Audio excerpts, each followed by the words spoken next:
What's up, everybody? Welcome back to the channel. So it's Samantha here, and I know what you're here for, so I'm not going to make you wait any longer. We've made it to the end of the 75 Soft Challenge. October 3rd, to be exact, was the last day, and let's talk about how things went.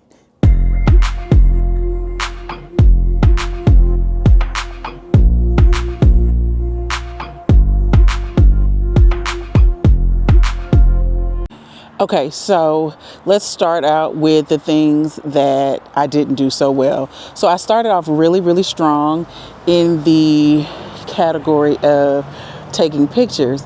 Every day in the 75 Soft Challenge, you're supposed to take a picture of yourself, and I did really well in the beginning, but that was something I struggled with, to be honest. Setting up a camera every day just to take a full body picture, it was just giving me all the grief.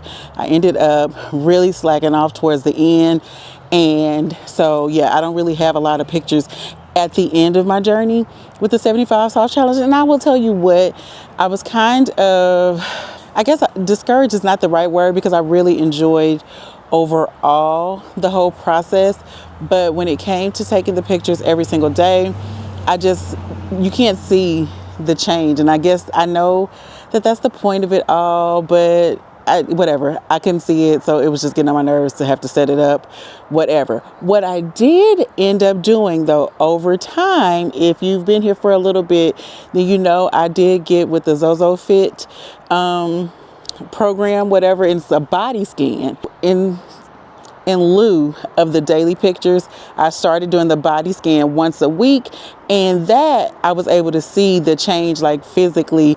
You can see literally how much I've gained or how much I've lost in terms of inches, and you could see your body expand and decrease. And so that to me was more effective and a better use of my time. So I didn't take pictures every single day.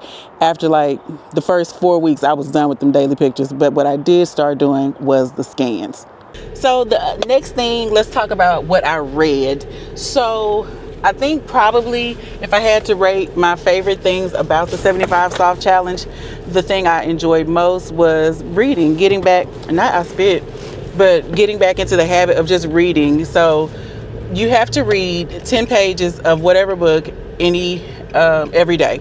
So the first book I read was a book called Do the New You by Steven Furtick. I love Elevation Church, and so this was a book that he had released earlier in the year, and I was a part of one of the small groups with the church, and so we discussed it, but I didn't read it all during that time, so I did take the opportunity to finish reading that book. Loved it. 10 out of 10. Recommend. The next book I read was a book by Pastor Jim Kyles, who is a pastor here in Texas, and his book is called Unstuck and Unstoppable. And I was reading that book with my son, and so I really enjoyed doing that as well. 10 out of 10, recommend. Then I tried, let me tell you what, I tried to read the new book by Sister Soldier. I can't even remember what it's called, but it was horrible. Worst read of life.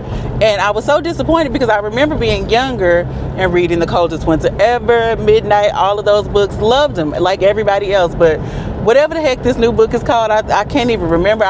That's how terrible it was. And I was listening to it. I cheated with this one to the audio book. But to Nia Long's credit, God bless her, she did the best she could with that book. It wasn't good. 0 out of 10. I don't recommend. Don't spend your money. Don't spend your Audible credit. Don't buy it. It's just not good. Yeah, she could try again next time. I don't know what to say about that. So now that I'm not driving anymore and I can actually take a little quick second to think, I wanted to circle back to some of the books that I read. One being Life After Death. That's the book by Sister Soldier. And let me just tell you, I just didn't enjoy the book at all. It wasn't a good read. I don't feel like it was well thought out, well written. It was not at all like The Coldest Winter Ever. The characters, I don't feel like they were developed well. The storyline was very confusing. It was difficult to follow along, and I listened as long as I humanly could. It just was not a good book. It was nothing like The Coldest Winter Ever. It was nothing like Midnight. It was like It was a book like itself. I'll say that. The other book I read, and I talked about this in my last video, was called Keep It Shut. And it was a really good book. I really enjoyed it because, like I said, my mom used to always tell me, Samantha, you don't have to say everything you think.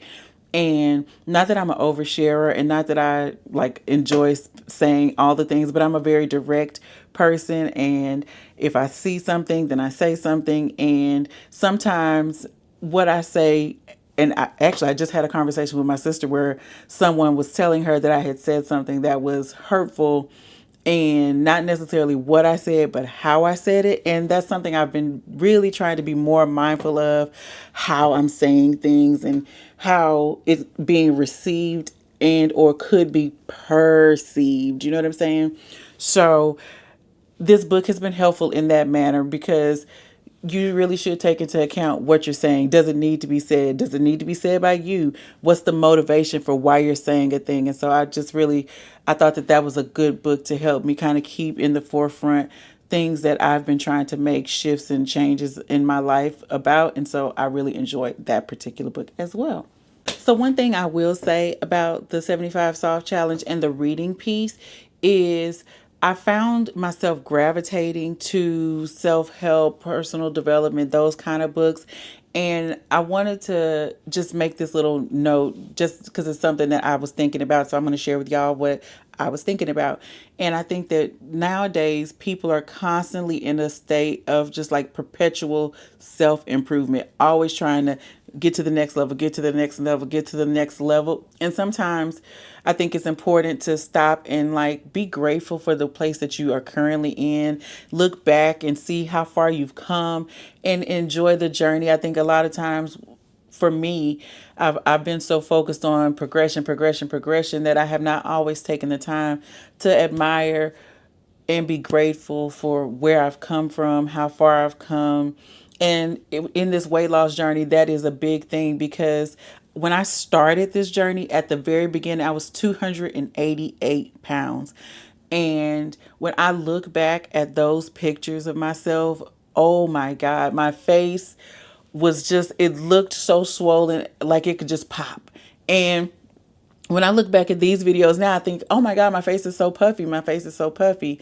But in comparison to where I started, I'm so grateful for how this journey has progressed. I'm so grateful for myself being persistent even when I've had setbacks, when I had the surgery, when I had plateaus, when it seemed like the medicine was going to be so unaffordable that I was not able to take it and I was just having setback after setback after setback. I still have made progress, and that should be celebrated. It should be acknowledged, and you should not be on such a perpetual self-improvement journey that you can't enjoy and appreciate how far you've come. So I would just like to say, if you're on a health journey, if you're on a weight loss journey, if you're just alive and and are working towards whatever, don't forget to take some time to acknowledge and appreciate where you've come from. Have that gratitude for yourself and give yourself that grace. Okay, so now I want to talk about the weight. This is what you came here for. And I will say, I really expected to have lost, I think, a lot more weight than I did. But more than anything, I developed healthy habits. And I think that that's the point and that's the goal of 75 Soft. Having said that, my final weigh-in for October the 3rd was 246 pounds. So I can't be more happy. You guys know, after the surgery, I didn't have the medication. I plateaued so hard. I just had struggle after struggle after struggle. And I ended up getting back to, I think, 260 pounds or so. Hold on, I wrote down on my little wall calendar here. So my starting weight was 262.1 pounds. And so to look back at where I came from, and when I just look back at May, at the pictures that I took when we were traveling in May, wow, you can see so clearly the difference from then to now. I'm going to insert some pictures from my trip then, because you can see it. For me, I can see it so clearly. Some outfits that I wore while I was on my trip to Savannah. Oh my God. Oh my God. Those outfits are so much more comfortable to wear now. So yeah, I got them on, but now I'm wearing them. You know what I'm saying? So I just feel so grateful for everything. Last note. Don't worry about all this crap on my bed, okay? I'm trying to get ready to travel. I need to pack. I need to do laundry. It's a jungle out here. But that's not the point. Those are like the big takeaways I have for the 75 soft challenge. Now, I did say that I'm going to be doing 75 hard, and I want to start honestly next week. And I'm torn because I know I'm going to be traveling in November. I know that I would not, more likely than not, be able to dedicate two 45-minute workout sessions. That's the major difference between 75 soft and 75 hard, is that there are two required 45-minute workout sessions. And so for that reason, I'm torn about when to start. So yeah, that's pretty much everything that there is. I also was able to get the suit, the ZozoFit bodysuit, on sale during Labor Day. I think it took forever for it to come in, but I was able to get it on sale for $20. So I was glad about that. There is no big difference though between using very, very form-fitting clothes. So you could use like biking shorts and a sports bra, or leggings and a sports bra, something like that, and scan yourself with the app versus scanning yourself in the suit. I don't see a difference in accuracy or anything like that. So it is not an expenditure that you have to make. It's nice to have. But again, I don't really see a difference between when I was scanning in just biking shorts and the bra versus when I got the suit and scanned. I have changed over from tirzepatide back to semaglutide. Y'all, I just really, when it came time to do my refill, I could not justify the spending over $1,000, even though I do feel like the cost for the amount, right? So I think like $1,100 for 3 months worth of shots, depending upon your dosage, and the doses I was at would have been like $1,000, $1,100, and so that is a good price compared to other programs out there. There's not a monthly fee or anything like that with 5410. So with that said, I did switch over to the semaglutide, and if I'm honest, I don't believe that the weight that I've lost is due to the medication. I do think that it is my work, but what I will say is, because I was not able to lose weight at all before, when I was not able to get the medication, my body was plateaued and that kind of thing. So I do believe with what the medicine is helping me do now, the semaglutide that is at this dose, is keeping me from gaining weight. And I need that as well. So if it's not going to help me lose, that's fine. Just help me not to gain. And I'm happy with going slow and steady. It's fine with me as long as it's happening. And so I'm still pleased. I'm still losing weight. So yeah, with that being said, I do think that um that the program, that 5410, is worth the cost for me. The amount I think I paid for this past shipment of the semaglutide was a little bit over $600, maybe like 650. I don't remember exactly how much it was, but again, it's for 3 months worth of product. It comes with all of the medication. It comes with the syringes and the alcohol swabs, all of that kind of stuff. So that is a little update on 5410. If you want to hear kind of more in depth about the process between switching over and that kind of thing, I'll probably do another small video discussing that. But it's not really any different in terms of how the program works when you switch medication. You can do it easily. So, having said that, that's all I got for y'all today. I will let you know if I decide to start the 75 hard journey, but we're going to start getting into some more fun things. I am still on my weight loss journey. All of that kind of stuff is still true, but there's more to me than that. And I've always felt so strange because I don't see myself as a content creator. I'm more of a like chronicling my life at this point. That's what's going on, and I'm just glad that you guys are along for the ride. I appreciate you being here.